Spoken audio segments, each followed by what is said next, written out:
Hello student, आज हम math 631 का टॉपिक 82 कवर करेंगे जो कि कनेक्टेड सेट पर मुश्तमिल है। कनेक्टेड सेट को समझने से पहले हम थ्योरम की स्टेटमेंट को समझेंगे जो कि बोल्ज़ैनो-वायरस्ट्रास थ्योरम है। Every infinite bounded set of a real number has a limit point. ये बोल्ज़ैनो थ्योरम की स्टेटमेंट है, यानी रियल नंबर के इन्फिनिट बाउंडेड सेट जो हैं ये एक लिमिट पॉइंट रखेंगे।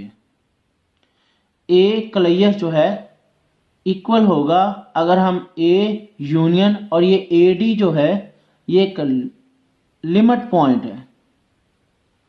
तो इस बोल्ज़ैनो-वायरस्ट्रास मैन थ्योरम को हम इस्तेमाल करते हैं कनेक्टेड सेट में क्लियर को निकालने के लिए। अब हम देखते हैं कि कनेक्टेड सेट क्या होते हैं। अगर हम दो सेट लें, set A and set B, set A जो है ये नॉन एम्प्टी है, इसी तरह सेट बी जो है ये भी नॉन एम्प्टी है। इन सेट का मैं यूनियन लूँगा तो ये किसी सेट एस के इक्वल होगा और ये नॉन एम्प्टी होगा। इसी तरह अगर मैं ए क्लियर इंटरसेक्शन बी लूँ तो ये फाई के इक्वल आना चाहिए। इसी तरह बी क्लियर इंटरसेक्शन ए लूँ तो ये भी फाई के इक्वल आना चाहिए। और अगर मैं ए इंटरसेक्शन बी लूँ तो ये भी फाई के इक्वल आना चाहिए। अगर ये तमाम properties all these properties follow करेंगी तो इसको हम कहते हैं डिसकनेक्टेड सेट। लेकिन अगर इनमें से कोई एक भी प्रॉपर्टी फॉलो नहीं होती, मसलन एस जो है ये यूनियन नहीं होता ए और बी का, तो ये वाला कहलाएगा कनेक्टेड सेट। अगर इनमें से कोई एक प्रॉपर्टी जो है वो फुलफिल नहीं होती तो ये कनेक्टेड सेट कहलाएगा। कनेक्टेड सेट को हम एक एग्जांपल की मदद से समझेंगे। मैंने एक सेट लिया है 1 2 और इसी तरह दूसरा सेट ले लिया है 2 3। पहली प्रॉपर्टी कि ए नॉन एम्प्टी होना चाहिए और इसी तरह बी भी जो है वो भी नॉन एम्प्टी होना चाहिए। तो पहली प्रॉपर्टी है कि ये ए जो है ये नॉन एम्प्टी है, इसी तरह ये बी जो है ये भी नॉन एम्प्टी है। ये दोनों सेट जो हैं ये ओपन सेट है।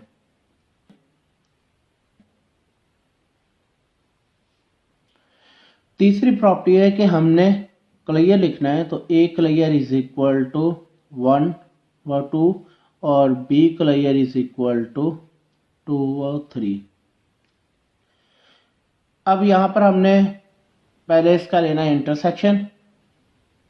ए clear intersection B is equal to, हम ए की वैल्यू से ए क्लियर की वैल्यू से लिखेंगे 1 व 2 और इसी तरह जो है हम इंटरसेक्शन बी की वैल्यू से लिखेंगे और बी की वैल्यूज जो है ये क्लियर के बगैर है तो हम ये लिखेंगे 2 व 3। ये जो वैल्यूज है ये बाउंडेड है और ये वैल्यूज जो है ये ओपन है। तो यहाँ पर अगर मैं नंबर लाइन पर देखूँ तो ये 1 और 2 जो है ये और 1 और 2 जो है वो शामिल है और इसमें जितने भी एलिमेंट है वो भी शामिल है, जबकि हमारे पास ये 2 और 3 जो है ये ओपन है तो इसका कोई भी एलिमेंट जो है शामिल नहीं है। अंदर वाले जो एलिमेंट हैं वो इसमें शामिल हैं, लेकिन अगर इनका मैं इंटरसेक्शन लूँ तो इनमें से कोई भी कॉमन नहीं आएगा, तो इसका मतलब है ये एक एम्प्टी सेट होगा फाई। ये पहले भी हम प्रॉपर्टी पढ़ चुके हैं।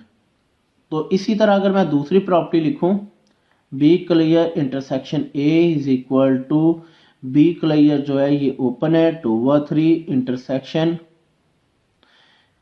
ए जो है ये बी जो है ये बाउंडेड है और ए जो है ये ओपन है। इसका मैं इंटरसेक्शन लूँगा तो इसका आंसर बी 5 ही होगा। ये हमारे पास ये कंडीशनें फुल हो चुकी हैं। अब मैं अगर इसका इंटरसेक्शन लेता हूँ ए और बी का, तो ये दोनों ही ओपन है, तो ए इंटरसेक्शन बी 5 के इक्वल ही होगा।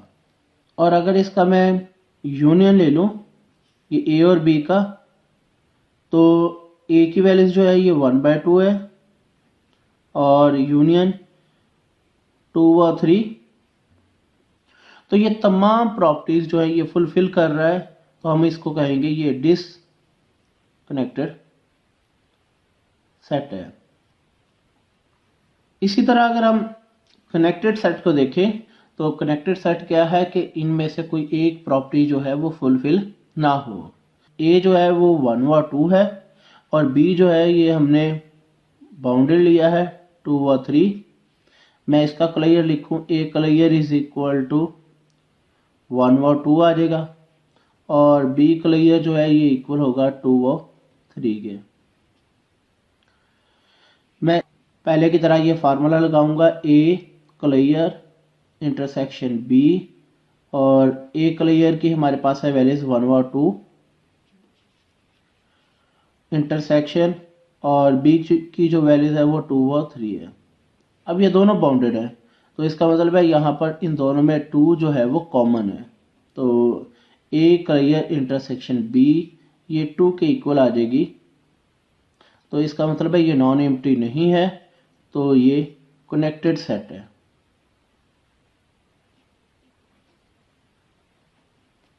जितने भी सिंगल सेट हैं, सिंगलटन सेट जो है 1 ले ले, 2 ले ले, 5 ले ले, ये तमाम के तमाम जो है ये कनेक्टेड सेट होते हैं, क्योंकि हम इसमें एक ए तो ले सकते हैं, ए हमारे पास 1 है, लेकिन बी हमेशा हम 5 लेंगे, कोई भी कॉमन आ सकता है, वो 1 आ सकता है 5 की वजह से, तो ये कनेक्टेड सेट जो होंगे। कनेक्टेड सेट का मतलब है कि हमारे पास सेट जो है आपस में जुड़े हो सकते हैं, और ये जो डिसकनेक्टेड का मतलब होता है कि ये डिसजॉइंट होते हैं, ये आपस में जुड़े हुए नहीं होंगे। अब हम कनेक्टेड सेट को तीसरी एग्जांपल के साथ समझेंगे। Rn जो है ये एक यूक्लिडियन स्पेस है, और ये हम पहले लिख चुके हैं कि S is equal to A union B, तो यहाँ पर हमने Euclidean space Rn is equal to A union B के इक्वल लिखा है। तो हम लेंगे ए क्लियर इंटरसेक्शन बी, और ये बी एम्प्टी के इक्वल आना चाहिए, और बी क्लियर इंटरसेक्शन ए ये भी एम्प्टी के इक्वल आना चाहिए। अगर तो ये तमाम प्रॉपर्टी फुलफिल होती हैं तो ये जो है ये डिसकनेक्टेड सेट है। लेकिन यहाँ पर आर एन जो है, आर एन में अगर मैं ए का क्लियर लूँ तो ए क्लियर जो है वो कंटेन करेगा ए को, यानी ए जो है वो ए क्लियर का सबसेट होगा। इसी तरह बी जो है, बी क्लियर ये भी बी का बी जो है वो बी क्लियर का सबसेट होगा।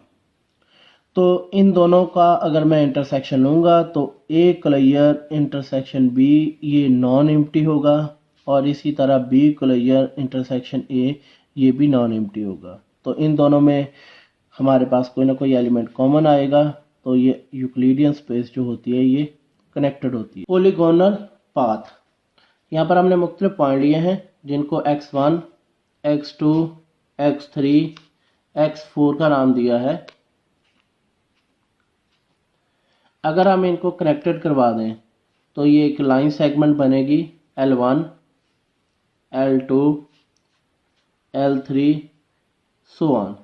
तो जो हमारे पास x की वैल्यूज जा रही है वो 1 से 2 और सो ऑन x के तक जा रही है, और ये जो लाइन सेगमेंट की वैल्यूज है वो Li है, और इस Li जो लाइन सेगमेंट की वैल्यूज है उस वक्त हमारे पास जो पॉइंट्स की वैल्यूज होंगी वो I2 I+1 होगी। यानी हम देख सकते हैं कि इसकी वैल्यूज 1 है लेकिन इनकी वैल्यूज 1 से 2 तक है, ये वैल्यू इंक्रीज कर रही है। और अगर मैं लाइन सेगमेंट लिखूं L1 L2 सो ऑन, मैं इसको LK-1 लिखूंगा क्योंकि ये 1 से 2 तक है, ये आगे वैल्यूज चल रही है और ये वाली पीछे वैल्यूज चल रही है। तो मैं लिख सकता हूँ I लेस देन और इक्वल टू K-1 तक है। ये पॉलीगोनल पाथ कहलाता है।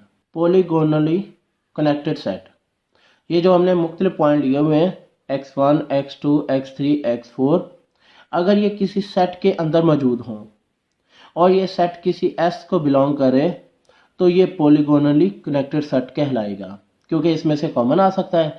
अगर कॉमन आएगा तो ये कनेक्टेड सेट होगा और अगर ये कॉमन नहीं आएगा तो ये डिसकनेक्टेड सेट हो जाएगा।